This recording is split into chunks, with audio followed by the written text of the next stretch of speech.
Welcome to another deep dive. Today, we're going microscopic, like really tiny. We're talking about biomolecules, the building blocks of, well, everything alive. It's amazing, isn't it? Even us, complex creatures, we all come down to these tiny little pieces. Right. And you helped me out. You shared some textbook excerpts, and honestly, I'm a bit overwhelmed. Like, how do these tiny molecules create all the different life we see around us? That's the big question, isn't it? And that's what we're going to tackle. Yeah. But where do we even start? I mean, there's got to be so much to cover. We need a foundation, like when you're building something. And for biomolecules, that's hydrocarbons. Hydrocarbons. Okay, that sounds more like, I don't know, cars and fuel, not living things. You're not wrong. They are simple, though. Just carbon and hydrogen, the simplest organic molecules. Think of them as the basic Legos. Basic Legos, okay. But what makes something organic to begin with? Carbon. It's the key. Always there in organic molecules. Not in inorganic ones, though. Like take carbon dioxide, CO2. CO2. Okay, so that's inorganic. Yep. But plants use it, right, for photosynthesis to build organic stuff like sugars. So CO2 is like the bridge between the non-living and the living world. Exactly. And when we talk about those organic molecules and living things, we call them biomolecules. Biomolecules. Okay, so those are the VIPs today. Now, I remember from your notes you mentioned polymers. Something about them being important for biomolecules. Polymers, yeah, those are huge molecules made from linking a bunch of smaller ones. We call those monomers. Like imagine a necklace, the beads are the monomers, the whole thing's a polymer. So like building a big structure from lots of the same small pieces makes sense. That's it. And that process, making the polymer, we call that polymerization. And there are two main ways that happens: condensation and hydrolysis. Condensation, hydrolysis. Okay, those sound familiar. Vaguely. Condensation is like, imagine two of those monomers snapping together like Lego bricks, but they release a tiny bit of water when they do. Okay, so like Lego bricks that sweat a little when they connect. Kinda. And hydrolysis, that's the opposite. Adding water back in to break them apart. So building and breaking those molecular necklaces with water, huh? Hmm. Cool. And you said most biomolecules are these polymers. Most of the big ones, yeah. Carbs, proteins, nucleic acids, they all use that polymer structure. Wow, that's a lot of molecular necklaces. Hmm. Okay, I think we've got the basics, hydrocarbons and polymers, ready to tackle a specific type of biomolecule. Let's do it. Where do you want to start? Okay, I gotta admit, carbohydrates, they're just fun to say. Yeah. But besides that, why are some sugars so much sweeter than others? Is it all in how the molecule is shaped? You got it. It's not just that they're sugary, though. There's more to them than that. But yeah, sweetness, that comes down to how the molecules put together. They're all carbon, hydrogen, and oxygen at their core.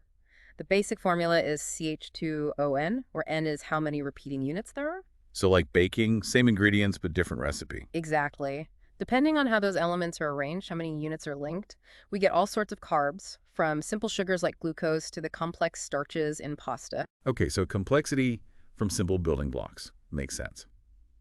Let's start simple. What are those basic sugars called again? Monosaccharides. Simple sugars. Glucose, fructose, galactose. Those are the famous ones. Right, I've heard those names, but aren't they all just sugar? Well, yeah, they're sugars, but their structures are a little different, which makes them isomers. Same pieces, but arranged differently, like rearranging furniture, same stuff, but the room feels different. Ah, okay. So glucose, fructose, galactose, same formula, but arranged differently in 3D space. You got it. And that makes a difference, even if it's small. It changes how they act, how sweet they are, how our bodies use them. Fructose, for example, that's way sweeter than glucose, so it's used a lot in processed foods to sweeten things up. So that's why some fruits are sweeter than others. Different types of sugar. Exactly. Now, Yeah. each of these has its own quirks. Glucose, that's the big one, the main energy source for pretty much every cell. Our bodies break it down for energy to do, well, everything. The fuel that keeps us running. I get why glucose is so important now. It is. Now, fructose, we talked about it being sweet. It's in fruit, honey, but get this, it's also super important for sperm cells. Wait, fructose and sperm? What's the connection there? They need energy, a quick burst, and fructose, unlike glucose, it can be broken down even when there's not much oxygen around.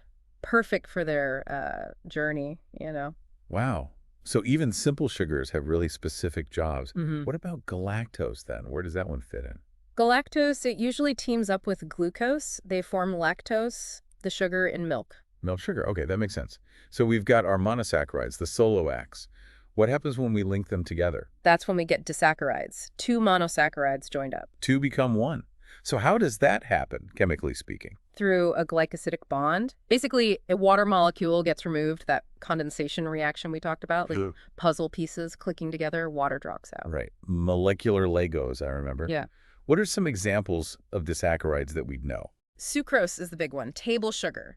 Glucose and fructose linked up. Then there's maltose, malt sugar. That's two glucoses joined together. It's in malted drinks and some grains. Table sugar, malt sugar, okay, disaccharides. And then there's lactose, the milk sugar, glucose, and galactose. We talked about that one. Exactly. So we've done monosaccharides, disaccharides, ready to go bigger to the heavyweights. Bigger. All right, bring it all. What are we talking about now? Polysaccharides. These are long chains of monosaccharides, sometimes hundreds, even thousands of units long. Wow, those are some seriously long necklaces. What are some examples of these polysaccharides? Well, there's starch. That's how plants store energy. Potatoes, bread, rice, they're full of it. So eating those starchy foods, we're basically eating the plant's energy reserves. Basically, yeah, lots of glucose linked together. That's how they store energy for later. Now, we animals, we store glucose too, but we do it as glycogen. Glycogen. Is that our version of starch then? You could say that. It's stored in our liver and muscles, ready to be used quickly when we need a burst of energy. So plant's savings account is starch, ours is glycogen. Got it. Exactly. There's one more I gotta mention, cellulose. That one's important. Cellulose, yeah, that rings a bell. Something to do with plants, right? It makes up their cell walls, gives them Right. strength and structure. Trees, wood, all that sturdy stuff, it's because of cellulose. Ah, so that's what makes plants so tough. I also remember we can't digest cellulose. Why is that? Yeah, even though it's made of glucose, just like starch, it's linked differently. Our enzymes, they can't break those bonds, so it just passes through us as fiber. So sugar we can't digest, huh? Interesting. It's important, though. Fiber keeps our digestion working right, even if we don't break it down ourselves. So simple sugars to complex polysaccharides, all from the same basic pieces. Pretty amazing how much variety there is. It is. And we're just getting started, ready to explore another type of biomolecule. Absolutely. What's next on our biomolecule adventure? Let's talk proteins, the real workhorses of the cell. Proteins. I know they're essential, but honestly, they always seemed a bit intimidating. So complex. They are complex, but they're also elegant in a way. Proteins do practically everything. Building tissues, fighting infections, transporting stuff around. They're essential for life. Wow, they really do it all. So what are these protein workhorses made of? Amino acids, they're the building blocks. Amino acids, right? I hear that term a lot, usually when people talk about protein powders and stuff. What makes an amino acid special? Well, picture a carbon atom in the middle, and it's got four things attached.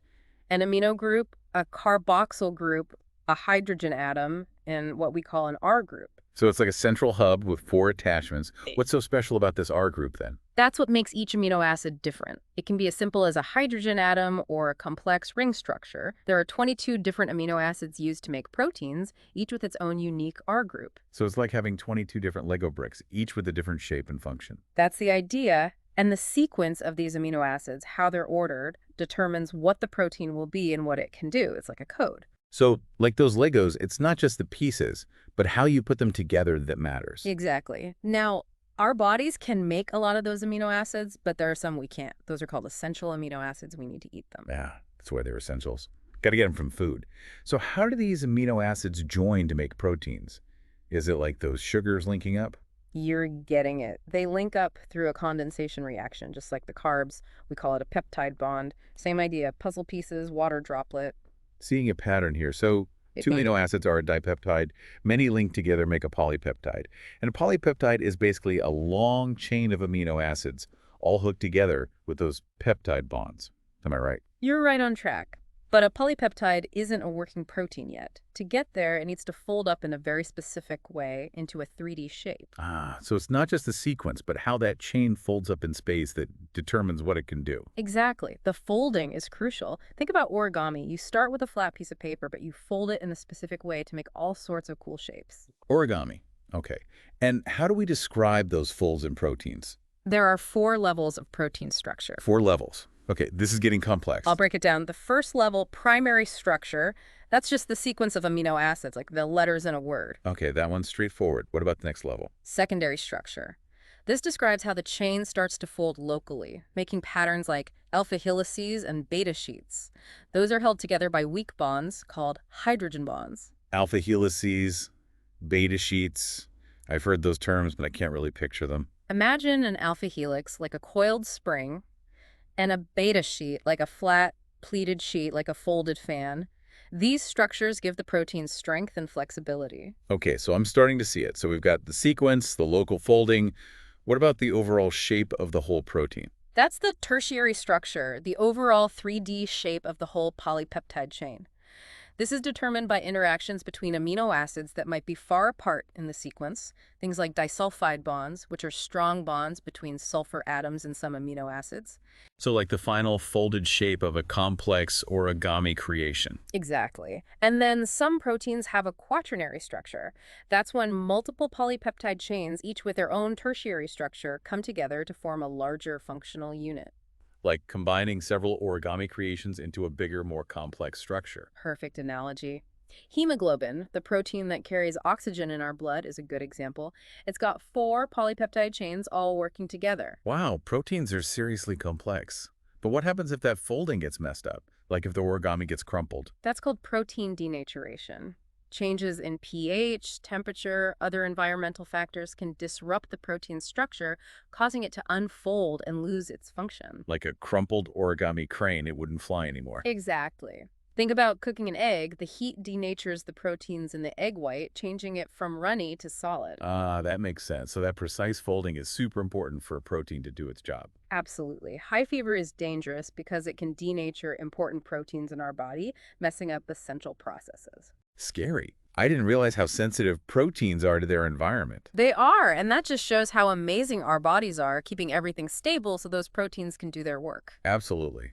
Okay, so we've covered carbs, proteins, two of the big players. What's next? Let's talk about lipids, more commonly known as fats. Fats. I know they get a bad rap sometimes, but they're also essential, right? Yeah. Can you help me understand what's up with fats? Sure. First thing, lipids. It's a diverse group. Not all of them are fat in the way we usually think about it. So what makes something a lipid then? They don't mix with water. They're what we call nonpolar. Water's polar, so they just don't get along. Like oil and water, they just don't mix. Okay, so lipids are the rebels of the biomolecule world. They don't follow water's rules. But what are the main types of lipids that we need to know about? Let's focus on 3 main groups: triglycerides, phospholipids, and steroids. Triglycerides, phospholipids, steroids. Okay, I've heard those terms before, but I need a refresher. Let's start with triglycerides. What are they exactly? Triglycerides are what most people think of when they hear fat. They're the fats that are solid at room temperature, like butter, and the oils that are liquid at room temperature, like olive oil. So butter and olive oil are both triglycerides. Exactly. They have a glycerol backbone, and 3 fatty acid chains are attached to it. Imagine a 3-pronged fork. Glycerol's the handle, fatty acids are the prongs. Okay, I can picture that. What about these fatty acid prongs? What are they like? Those fatty acids can be either saturated or unsaturated. You've probably seen those terms on food labels. Yeah, saturated fat, unsaturated fat. I always get those confused. It comes down to the bonds between the carbon atoms in those chains. Saturated fatty acids only have single bonds between the carbons, while unsaturated fatty acids have at least 1 double bond. So single bonds versus double bonds, that's the key difference. That's it. And that difference changes their properties. Saturated fats, like the ones in animal products, are solid at room temperature because the molecules can pack tightly together. Unsaturated fats, like plant oils, are liquid because the double bonds create kinks in the chains, so they can't pack as tightly. So that's why butter is solid and olive oil is liquid. It's all about how those molecules can pack together because of their bonds. That's really cool. But why are triglycerides so important in the body? What do they do? They're great for storing energy. Think of them like your body's long-term energy savings account. If you eat more calories than you burn, your body stores that extra energy as triglycerides, mostly in fat cells. So when we talk about burning fat for energy, we're talking about breaking down those stored triglycerides. Exactly. And they're good at it. Triglycerides store more than twice the energy per gram compared to carbohydrates or proteins. Wow, so they're like super efficient energy bars. Yeah. But I also know that fat can act as insulation, keeping us warm. Is that triglycerides too? Yep. That layer of fat under our skin helps keep us warm when it's cold out. So it's like our own personal insulation layer. Pretty cool. It is. They also act as padding, protecting our organs from bumps and shocks. Okay, so triglycerides are involved in energy storage, insulation, and protection. Pretty versatile. They are. Now, there's a specific kind of fatty acid that's important to mention, omega-3 fatty acids. You've probably heard they're good for you. Oh yeah, omega-3s. The heart-healthy fats, right? Well, what makes them so beneficial? They're unsaturated fats, but our bodies can't make them, so we have to eat them. They're essential, just like some of those amino acids we talked about earlier. So essential building blocks we need to get from food.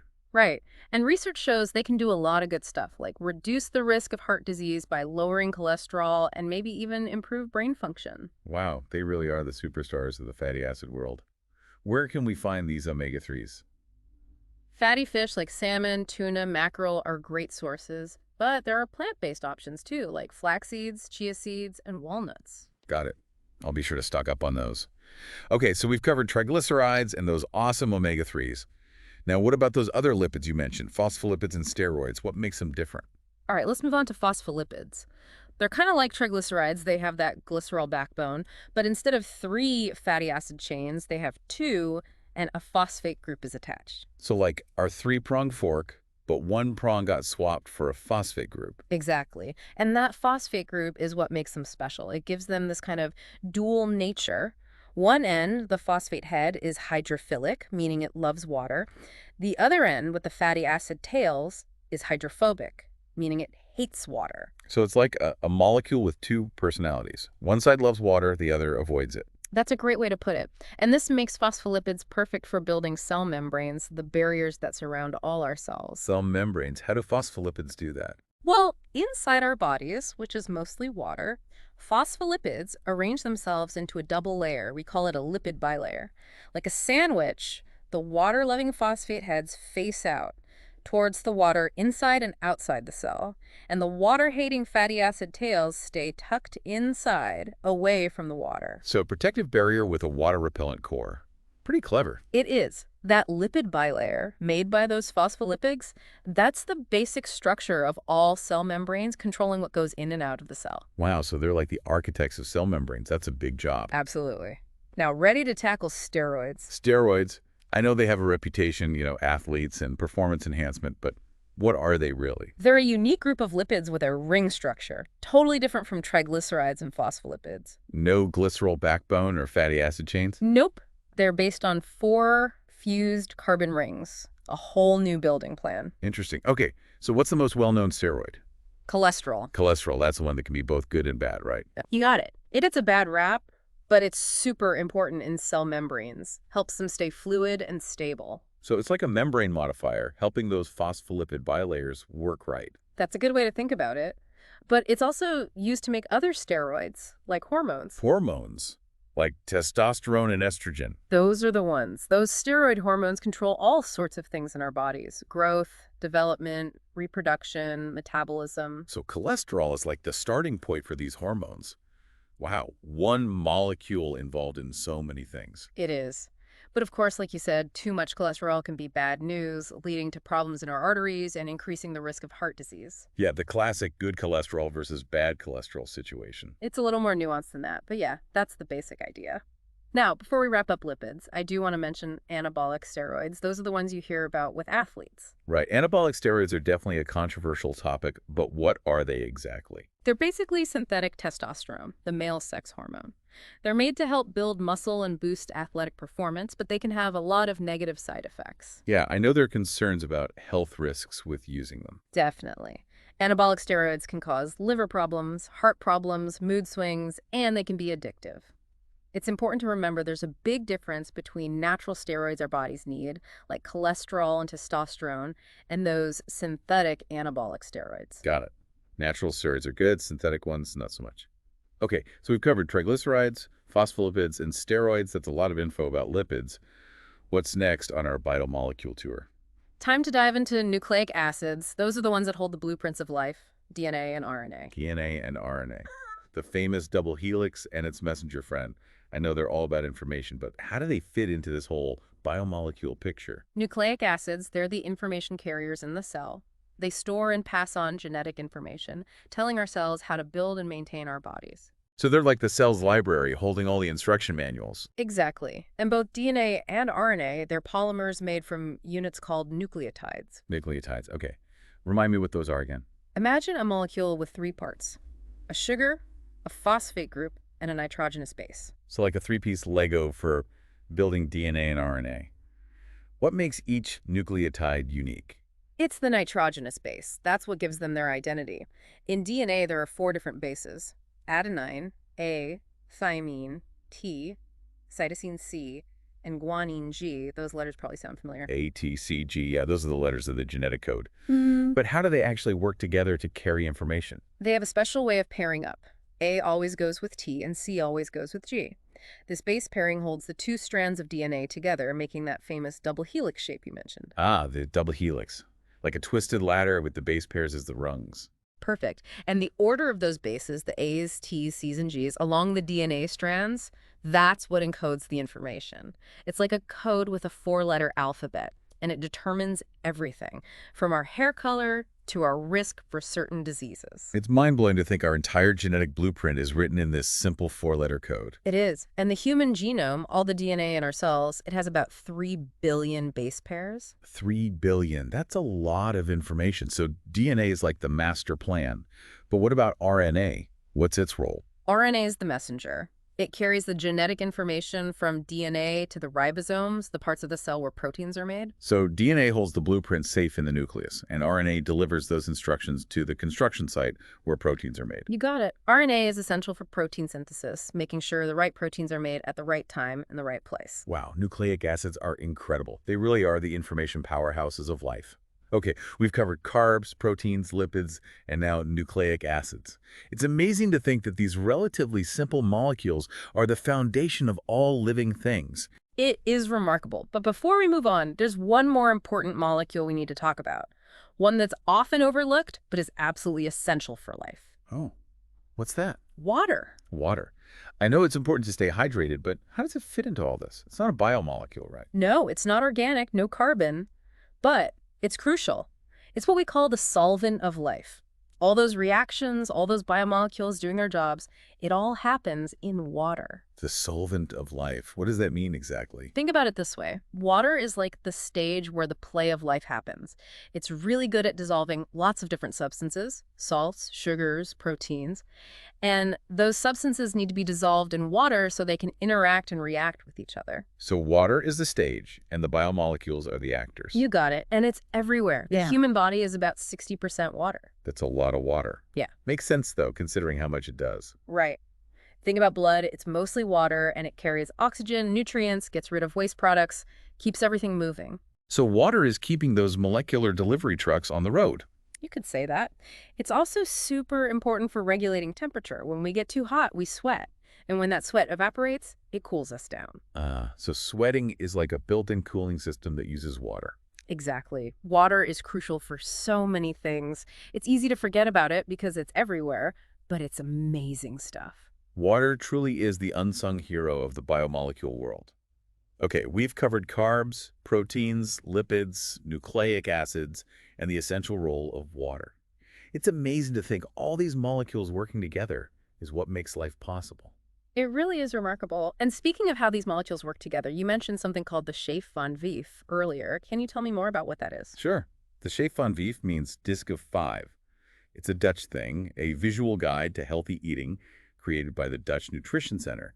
They take all this complex science about biomolecules and turn it into practical advice anyone can follow.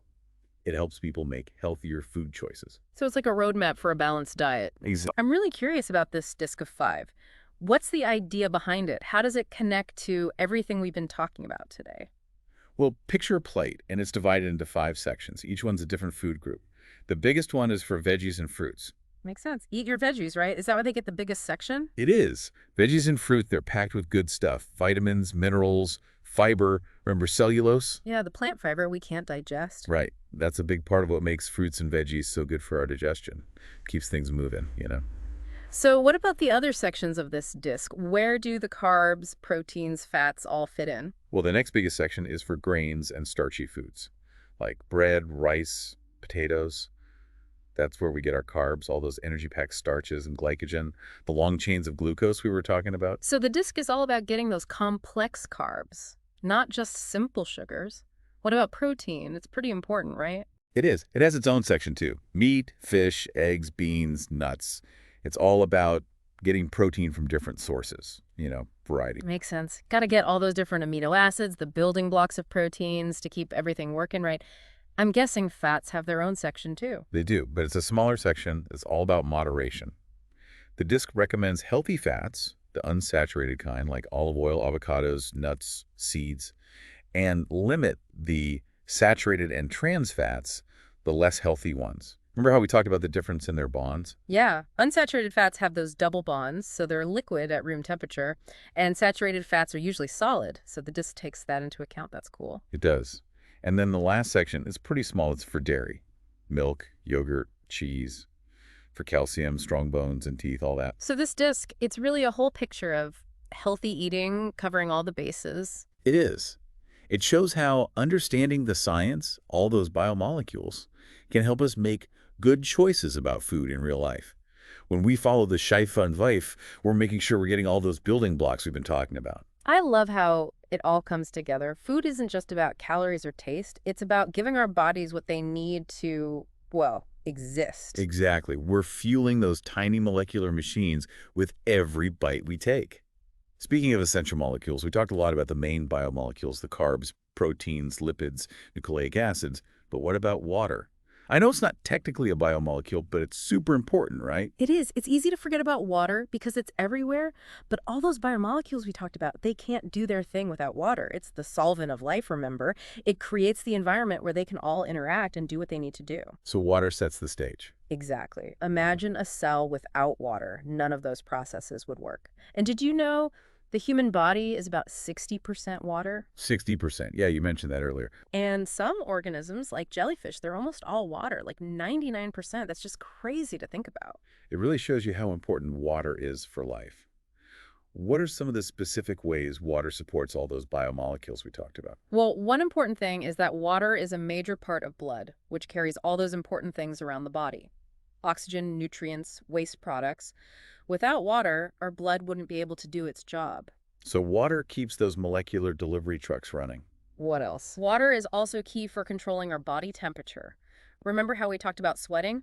When we get too hot, we sweat, and when that sweat evaporates, it cools us down. Right. So sweating is basically our body using water to keep itself from overheating. Exactly. Water is essential for so many things, from transporting molecules to regulating temperature. It's truly remarkable. Water really is the unsung hero of the biomolecule world. It's amazing how something so simple can be so important. This has been a great deep dive. We've covered the building blocks of biomolecules, explored the 4 main types, and even talked about the Dutch dietary guidelines, the Scheife van Weif. I agree. It's been great to explore all of this with you. Hopefully our listeners are seeing things in a new way, appreciating the molecular world all around them. I hope so too.